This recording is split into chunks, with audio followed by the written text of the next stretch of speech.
As discussed in the previous episode, Akbar seemed to seriously consider appointing Khusro as his successor over his own son, Prince Selim, now known as Jahangir. This idea was definitely supported by two of Akbar's closest advisors, Raja Man Singh and his foster brother, Aziz Koka. But when Akbar died, the crown went to Khusro's father, Jahangir, and Khusro became very upset that he had come so close to the throne yet still lost it. And with that, he began putting together a plan to overthrow his father. In April 1606, Khusro escaped from under his father and left Agra heading west towards Lahore. He used the excuse that he wanted to visit his grandfather's tomb, that is Akbar's tomb in Sikandra. But once he left Agra, Khusro immediately headed for Delhi instead. Mughal princes usually had their own personal military force. Now, it was never as large as the imperial army, but it was still significant. Wherever the prince went, his army went along with him. So when Khusro left Agra, he already had a dedicated military of his own. What he needed now was to find allies and funding to counter the emperor's much larger army. To take care of the funding issue, Khusro's army attacked and captured a convoy transporting imperial money and made off with 100,000 rupees. On his way to Delhi, Khusro gathered several followers and supporters. One of these was a noble named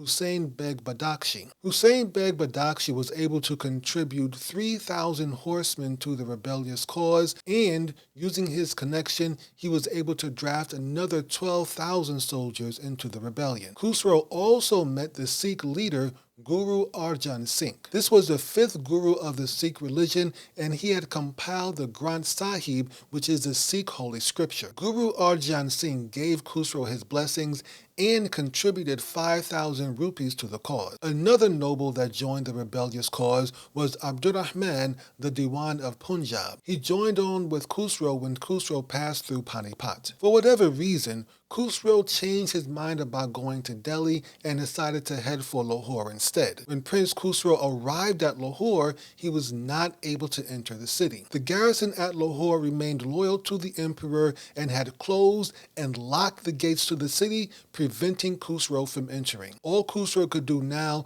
was lay siege to Lahore, but he was not able to break through. By this time, Jahangir had learned of the rebellion and was on his way to Lahore with the imperial army. When Khusro learned his father was on the warpath, he left a portion of his army behind at Lahore to keep the garrison busy, and then he led the rest of his forces to go meet his father in battle. The two sides fought at Barawal in modern Punjab, India, and Jahangir was victorious. Khusro, Hussein Beg, and Abdurrahman managed to escape the battlefield, but they had to leave a good portion of the money they'd stolen from the convoy behind. Jahangir immediately sent a group of soldiers to chase them down. On the run, and with the imperial soldiers on their tail, Hussein Beg Badakshi suggested they head for Kabul because he had money, family, and additional troops along the way. Prince Khusro agreed with this idea and they headed for Kabul, but when they got to the Chenab River in Pakistan, they couldn't find a way across. The thing is that Jahangir had a feeling they might head in that direction, and he had sent word ahead to watch out for them. All of the boat drivers refused to take the three nobles across the river, no matter how much the rebels threatened them, nor how much they offered in bribes. Eventually, Khusro and his cohorts decided to steal a boat and make their way across the river on their own. However, these three nobles were not experienced with navigating the boat and navigating the river and got stuck on a sandbar in the middle of the river. And so they had to wait there like fools until Jahangir's soldiers caught up with them, rescued them, and then arrested them. In the previous episode, we mentioned how cruel Jahangir, then known as Prince Selim, could be against his subjects in Allahabad. Well, now we're about to see that cruelty on display. Jahangir punished the rebels severely. The two nobles, Hussein Beg Badakshi and Abdurrahman, were sewn into wet skins of a recently slaughtered buffalo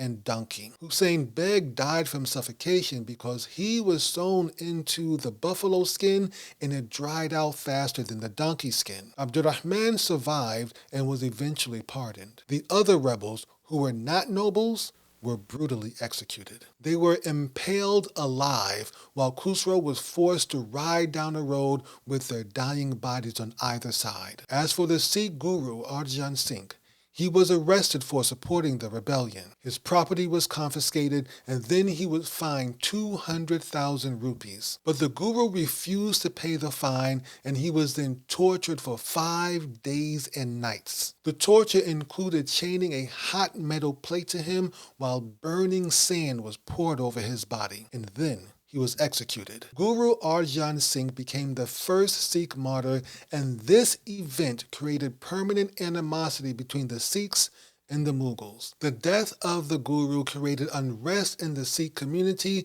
and the Mughals were forced to maintain a military presence in the Punjab. All of this led to the development of the Sikhs' militaristic traditions. And when the British arrived, this Sikh-Mughal conflict became a Sikh-Muslim conflict. When India was partitioned in 1947, thousands of Muslims and Sikhs attacked and killed each other. As for Prince Khusro, he was put in chains for about a year and dragged along behind Jahangir's camp as it traveled from city to city. Eventually, the prince was released. However, not long after he was free, Prince Khusro started plotting to assassinate his father. The plan was to kill his father while he was hunting, but the plot was uncovered by Jahangir's third son, Prince Khurram, before it could be put into action. The primary plotters who had assisted Khusro in this plan were all executed. As for Prince Khusro, he was blinded by having his eyes sewn shut and would spend the rest of his life in chains. Years later, doctors were able to remove some of the stitches across his eyelids, and he regained some of his sight. With Prince Khusro out of the way, Jahangir's third son, Prince Khurram, became the heir apparent. Prince Khurram was given the Hisar Feroz in 1608, which is located in the modern state of Haryana in India. Hisar Feroz was the traditional estate for the Mughal heir apparent. Prince Khurram was also allowed to pitch a red tent while on campaign, which was another sign of being the heir apparent.